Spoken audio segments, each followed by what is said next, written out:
kabari yo mero wa Kigali mu kanya katarambiranye AS Kigali irapostinze ishyiraho ngo good luck Didier Ndayishimiye. AS Kigali, a player who gave his all for the badge. Thank you Didier for your dedication and the wonderful memories. Wishing you nothing but success and good luck in your next adventure. Paramushimiye umusore. avuga bati rwose nabyo utatanze mu kipe ya AS Kigali, turagushimira umusanzu wawe muri ikipe. Yari yaje ari umwana ukiri muto, Didier Ndayishimiye yava mu ikipe ya Heroes, araza bamuha umwanya wo gukina, kandi icyo yaje asanga ikipe irimo abakinnyi bakomeye cyane nka ba Chabalala bari mu busatirizi n'abandi bakinnyi bari bafite amazina manini. Ndabyibuka ko twaje dutungurwa no kubona ikipe ya AS Kigali bari abakinnyi 11, ugasanga ari mu mwana utazwi witwa Didier Ndayishimiye, ugasanga no kuri kubatsinze ibitego ariho agenda mu by'ukuri rero azamura urwego, ahamagarwa mu ikipe y'igihugu y'abatarije imyaka 20. Icyo gihe ajya guhamagarwa byari byagoranye nepo, kuko umutoza Eric Nshimiyimana yahamagaye abakinnyi agomba kugera muri Sekafa, ariko turibaza tuti ko uyu mwana wo muri AS Kigali atamuhamagaye. urumva ruvuye tubidiskitaho mu bitangazamakuru birangira amuhamagaye, ariko Nshimiyimana ngo ntabwo arazi ko ari umukinnyi w'umunyarwanda. Yamubona gurya kina rwose akagira umukinnyi w'umunyamahanga, akumva n'umunyamahanga, yarazi ko akomoka hakurya Ikongo. Uyu mwana w'irubavu neza Yesu amushyiramo anamuhabrasage rubavu ku majengo ari rwose, baza umukinnyi wongerwamo nyuma bagahita banamuha igitambaro cy'ubukapiteni kuyobora bagenzi be. Murabyuka rwose n'ibitego Amavubi icyo gihe atsinze muri ira under 20 la Sekafa, umusaruro munini wari wa Didi, kuko wasanga ari umukinnyi ufasha muri umukinnyi ufite imbaraga mu by'ukuri, kandi yaramaze gushira ibinya, yarakangutse, yarakuze mu mutwe bitari mu myaka kubera gukina n'aba grand joueur, wabonaga byaramusunitse twarabonye hariya rwose. Hanyuma Didier muri AS Kigali, umuntu wenda arashimira umutoza Shaban, kuko urebye pressure bariho n'uburyo bije bari nto, gutinyuka akamuha umwanya, ari umukinnyi muto uvuye muri Heroes.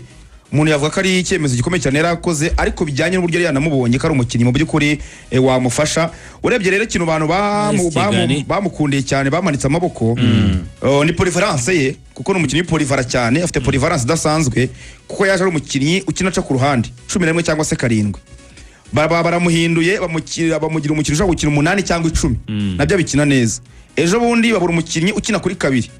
Urumva Akayezu Jean Bosco Rebecca amaze kujya muri Gorilla, umutoza aramwibwira ati iyi 2 no ugomba kuyikina. Ayikina neza cyane, anagira saison nziza mu by'ukuri, atsinda ibitego atanga assist. Yari maze no kugeragezwa n'abandi bigenda byanga, babona yuko ari ukwiriye kuba ajyayo buri umwana umukinnyi ukiri muto, wagiye agira icyo kintu muri we cyo kumva yuko imyanya myinshi yayitera, afite imbaraga, afite montari huta, afite speed, urumva afitemo n'akantu ko gutsinda. Niyo mpamvu ibyo bitego 5 na assist 5. Nuko ari umukinnyi do character yigeze kwataka. Nge nigeze kumuganiriza kuko buriya mu biruko aritahira akajya ari Rubavu, sanga bajya gukina umupira w'amaguru arya ku mucanga bakora n'imyitozo iteye ubwoba, bazamuka ari imisozi hafi ya za Brasserie. Arambwira ati ngiye burana nakura no mu bwana bwanjye hariya, no mu bwana burya najyaga nkina n'imyanya myinshi, ariko kenshi asatira. Niyo mpamvu uzabona nabonye Rayon Sport itinda cyane ku gitego yatsinze mu Keba APR, ariko nomwe mu bakinnyi uzarebe ni yakina kuri 2 déplacement azagana muri box cyangwa se mu myanya ya barteza, muitubona nyine ko iyo sans do baracyayifitemo, iyo character yo kwatakara cyayifite. Ni nacyo cyatumye n'imibare murabyukeje ningira ngo twarimo tuvuga ikipe ya APR ku bakinnyi yarekuye, ndababwira nti APR yakagiye kuri Didier. Nge ku gitekerezo cyanjye nabivuze kubera ko nabonaga ko iyo ufite umuntu nka Kagege watakagerayo kandi akagaruka akadefanda, nareba nyine akazi umusore Didier yakoze, nibyo n'umukinnyi mwiza mu defenseur ya defanda ni wamucika, ntibavuga ngo ari umudefenseur nako ari umukinnyi uri umwata kuri mu muco cyangwa twabonye amuzengereza, ariko none yamaze kurenga umurongo ugabanya ikibugamo 2, nubwo ari nimero 2, ariko afite ubwenge bw'icyo akoresha umupira mu buryo bwo gufasha equipe gutsinda, kwera ko bageze none mu mwanya ageze muri cya gice yakinnye kuva ari umwana cyitwa kwataka. Niyo mpamvu yatanga cross nziza, yatanga pass ya nyuma, yatsinda igitego, yakwideplace akagera mu mirongo ya barutayizamu. Ibyo byose rero polyvalence ye burya nacyo kintu natinze, kuko nge Iberi nkimubona unakomeza nese nibaza nti Rayon Sport muzanye Ibe, ko navugaga nti turaza no kubireba mu yindi myanya, niba ari mu gusatira 11 hari abakinnyi bahari bamwe b'abanyarwanda n'abari kwinjira. Ese ni 7, ese ni 2 asanga Obedi ndetse na Kabange, ese ni Mediane twumva ba Christian bari kuza bazazana n'abandi bigenze bitari ko ikintu cyonyine cyatuma uvuga ngo Rayon Sport iyi deal yakoze ntabwo wayitesha agaciro niyo polyvalence ye kandi twaravuze ko aya ma equipe ya APR na Rayon kimwe mu bintu bijya biyagora iyo bigeze handi uvuga ngo ufite abanyamahanga runaka wenda udashidikanyaho abanyarwanda bo kugira ngo babafashe ni bande equipe igira uburinganire mu kibuga igira iyo balance aho niho wahitaziramo rero uvuga ngo uraza gukoresha ijisho ry'umunyamupira ry'umutekinisiye niba ari umutoza hari ingingo asanzwe muri championnat toza ikipe ya Kiyovu Sport aramuzi hanatoza ama equipe atandukanye aramuzi kuko imyaka 3 yaramaze muri AS Kigali indi na 2-3 yaramaze muri Heroes ntekereza ko amaso y'abatoza nka ingingo ndetse cyane cyane abasasha baza agaciro ka Didier ntekereza ko noneho kugura umukinnyi Rayon Sport ntituyizi kenshi isoza seziri kumwe n'umutoza bazakomezanya n'umwaka utaha twavugaga ko ari na mahirwe ikipe ya Rayon Sport ifite umutekinisiye umutoza uzatoza abo bakinnyi akaba ari nawe utanga go ahead cyangwa se uburenganzira bwo hanyuma bwo kuvuga ngo namukenera ni mumuzane mu kintu Rayon Sport muri muzaniye kindi uyu musore ikipe Rayon Sport kibazo cya mbere we nacyo muri iyi saison mu bakinnyi bose yari ifite bakina mu kibuga hagati bari abanyamahanga yaba Rikau yaba Abedi yaba Tambwe yaba Rishari abo n'abakinnyi bose bakinaga mu kibuga hagati abanyamahanga n'ababangara baje kwiyongeramo nyuma bibaze gutunga abakinnyi bagera muri 6 baba mediateri nta mukinnyi n'umwe w'umunyarwanda urimo urumva byibura nubwo yaba umusimbura ariko uzikuvanamo Rishari ugashyiramo Rikau umunyamahanga asimbura undi ku mwanya umwe ntekereza ko ari imibare isa naho itari myiza kuri Rayon Sport niyo kintu Rayon Sport yabanje kwitondera kuri iri soko ibanje ishyiramo umukinnyi w'umunyarwanda ushaka kujya muri Mediane ya Rayon Sport arakina 8 arakina iryo 10 cyangwa se basha no kumushyira muri izo mpande mu gihe wenda kuri iyo myanya bahafite umukinnyi ntekereza ko rero Rayon Sport isinyishije umukinnyi mwiza mu by'ukuri ukiri muto kuko ari mu myaka 21-22 umukinnyi dukurikije ko yarameze uje gufasha iyi kipe mu by'ukuri kongera umubare w'abanyarwanda beza bagomba kuba bari mu ikipe ni dinzi umuntu yava kikoze muri Amerika komereza kuri ba Didier Didier ngo muri Gorilla se ngo bimeze biti itwa Nshuti Didier bamwita Nshuti Didier umwana wa hariya Muhanga ku Kiliziya kuri Saint Andre neza cyane hariya afite mukuru we wakinnye muri Mukura na Rayon witwaga Nserime twamuhimbaga Mbumbe buriya nyimara kuipostinga Kacare yamamagaye barakinanye muri Mukura kuri equipe ya Kaze Cedric arambwa ati ndibutse Mbumbe 10 Mbumbe yaje kugira ikibazo cy'imvune n'imitsi yamubereye ikibazo ariko yari umwe mu ba defense nawe yakinaga 5 buriya aba bana bavuka ari 3 b'abahungu urumva Mbumbe na Didier na mushiki wabo bakinnye umupira uyu musore akaba ari product yande ya David muri Winners David president wa Winners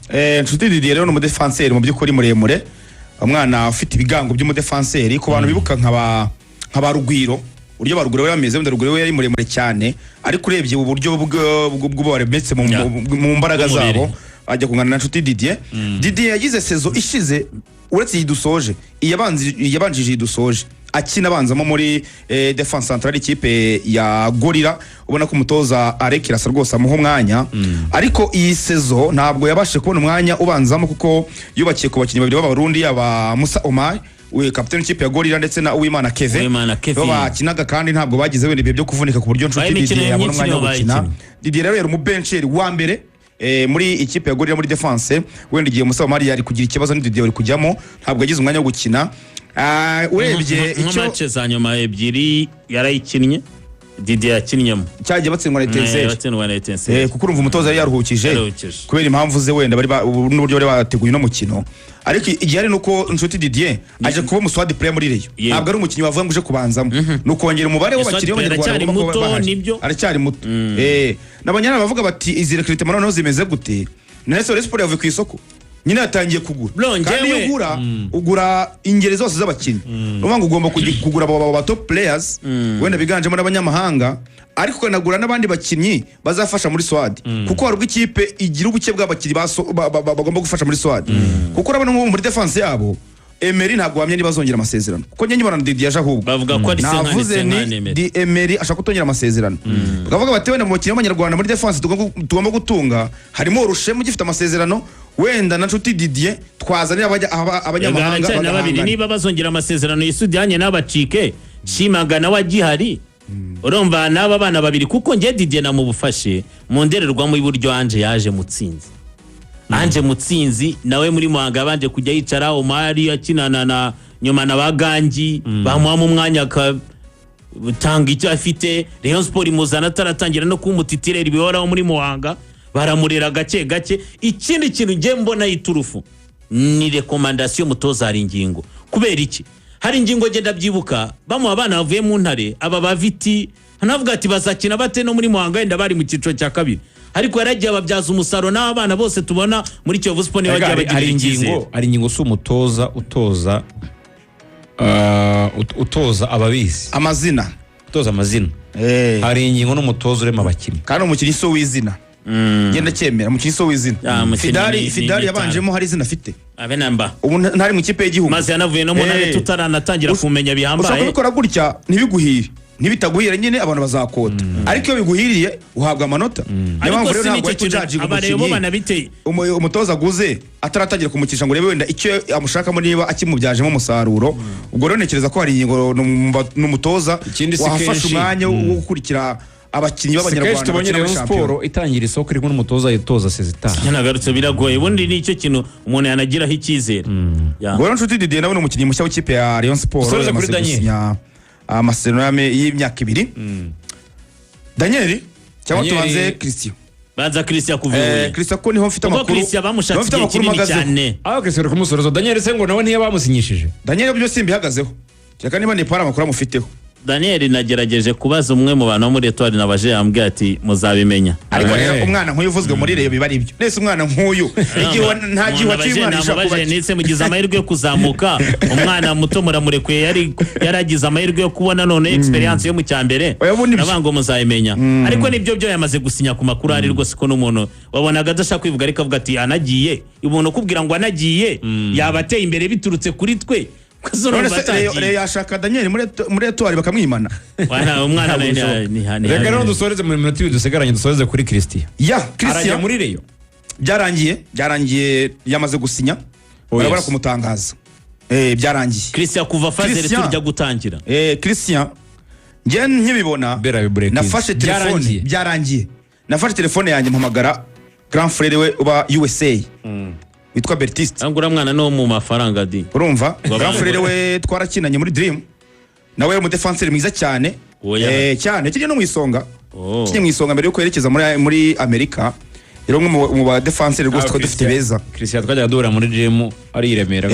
Mu kanya n'isonga ndamubaza niba. Rero Bertiste fils namubwira nti uyu mu petit frère wawe mbona bavuga ko ari muri Reyo bimeze biti. Arambwa turajya mu kiganiro ryari. Namwe mu gitondo. Arambwa tuvuge ko byarangiye ninjye wivuganiye na Reyo uwo mukuru we. Arambwa tumwana yamaze gusinya ati wabonye ko byanavuzwe ati Rayon Sport yambwiye ko ifite uburyo bwo iza kubatangazamo ariko nisingizwe. Christian yamaze gusinya amasezerano y'imyaka 2 ahabwa miliyoni 8 asinya muri Reyo. Baramunaga hanze uyu munsi we na abantu babyumve neza ntago ari ishimwe Christian. Oya nisingizwe Christian nisingizwe Bebeto cyane ukina hagati kuri nimero 6. Ndabyibuka buri uzareba ingendo yajya kugenda mu Gisha Bonheur abantu biwe bakina mubona avuga ngo tubonye Bonheur mu cyanda. Ndabyibuka ku bantu twajyaga tuganira ariko akagira polyvalence nawe na kabiri arayikina na 4 na 5 niba ira myanya y'inyuma yose abangwa arayikavaringa na 6. kuko azamuka mu ntare yakinaga Sisi ni muto ejo bundi nibwo ari mu ntare ava mu ntare yigira Huye ageze wibona umwana azigukira buriya agomba kuva muri mukura mbere ahubwo yaje kugira ikibazo cy'imvune bakina n'ikipe ya Gasogi mu mukino wa Gishuti turabyibuka. Agira na Shimwe Christian baramushaka.